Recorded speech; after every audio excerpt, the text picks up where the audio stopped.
Who's ready to make a Dementor? We've got these cool, creepy little guys that are super fun and easy to make using just a couple of supplies that you may have in your Halloween cupboard already. If you don't, you can pick up a skeleton garland at party places online, and you can find this creepy cloth also at Oriental Trading, or wait till Halloween time, and it is all over the different dollar stores. The only extra piece of equipment that you are going to need is either you need to make a hole in their mouth. You can use a drill, but a soldering iron works really well, or you can just heat up a nail and poke it through if you don't have a soldering iron. So we just want to make sure that we have that open mouth so that they can suck your soul. These creepy little guys. First thing we're going to do is take some craft paint and use it on a palette just to keep it clean. You can use a scrap piece of paper, and we are going to paint this guy.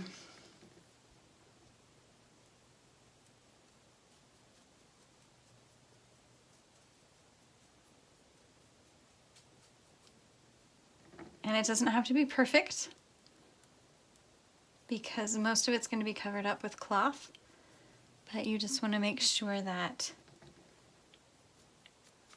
not very much of the white is showing. Well, the bone.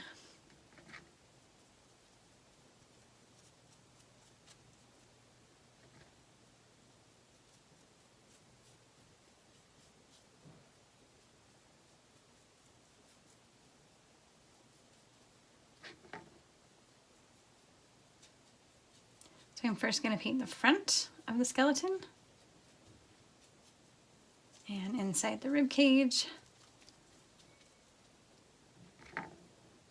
It's kind of funny. Kind of makes me wonder if it tickles.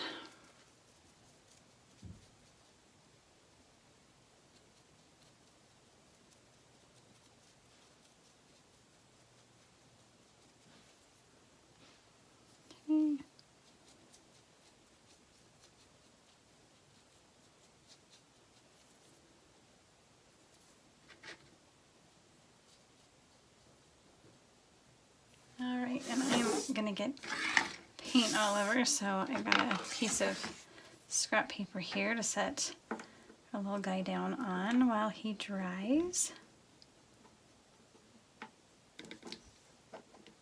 I mean, that's just assuming that Dementors are male, I don't know.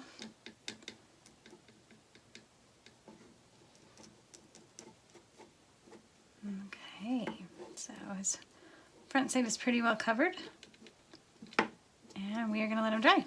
We are going to continue to paint him on the back.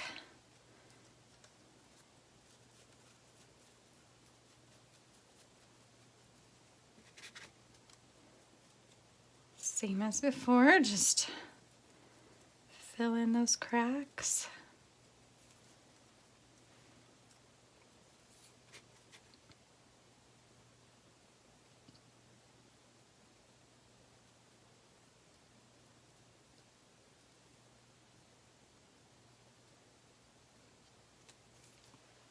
He's a little wiggly.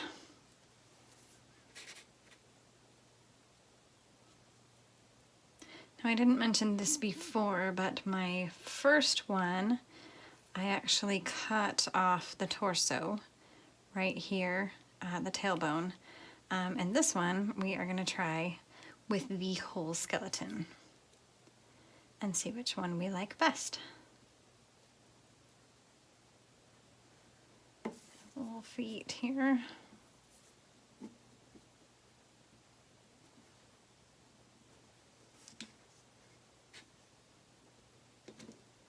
Now these aren't primed. This paint does not have primer in it, and so it does scratch if you are not careful, but a little bit of distressing is not going to, it's not going to hurt your skeleton. All right, now we let the backside dry. Okay, our skeleton is pretty well dry now, and it is time to bend the little arms. So it's just made out of plastic, so it will bend, but don't bend and twist because that will potentially break his arm. But you want the Dementor's arms to be out. They're trying to give someone a hug. All right, then once we have their arms bent, then you take your creepy cloth. I just used about 12 inches, and of course then after you cut it, it kind of stretches.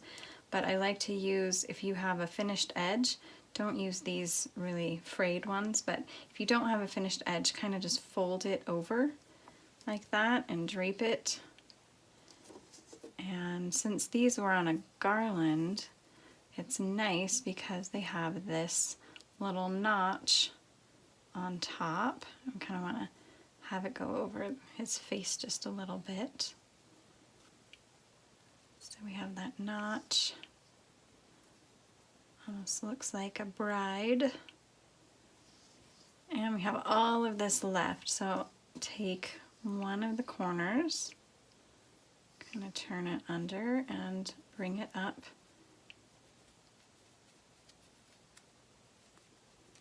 And tuck it into that notch at the top, and then the other corner, and do the same thing. If it starts to get too bulky, you don't have to turn it over because we still need to be able to get to the hole on top to hang it. So those loose pieces kind of stick out here, so just smooth those down. And then instead of trying to drape it over his arms, it's going to be really easy just to take the cloth, stick your finger through a section, and then drape it, or stick his arm right through. So you may have to bend the arm just a little bit to get it in, and then fix the cloth around his face. So when we go to hang him, he is going to look rather frightening. So if you wanted to make an extra step and spray it with starch, you'd be able to get this to kind of hold its shape, but I kind of like the free-flowing form that it's got here. It's pretty fun. So the last step, it's pretty simple. Just take a piece of fishing line. Here we will cut. Just gotta have some fishing line on hand. Cut a little section, depends on where you're hanging it. If your hole got blocked with your paint, you can kind of poke the hole out again. Poke the fishing line through the hole and tie it on. I love fishing line to hang just about everything because it just disappears and looks like it's floating, which is exactly what we want in this case. Trim off the extra line so that it's not sticking out. And we have a pair of very creepy Dementors. Now this one has the legs. I'm just going to kind of tuck them under. And this one doesn't. And at the end of the day, you can't really see them. So I don't know that it matters. But we are ready to do some soul sucking. Happy adventures, everyone.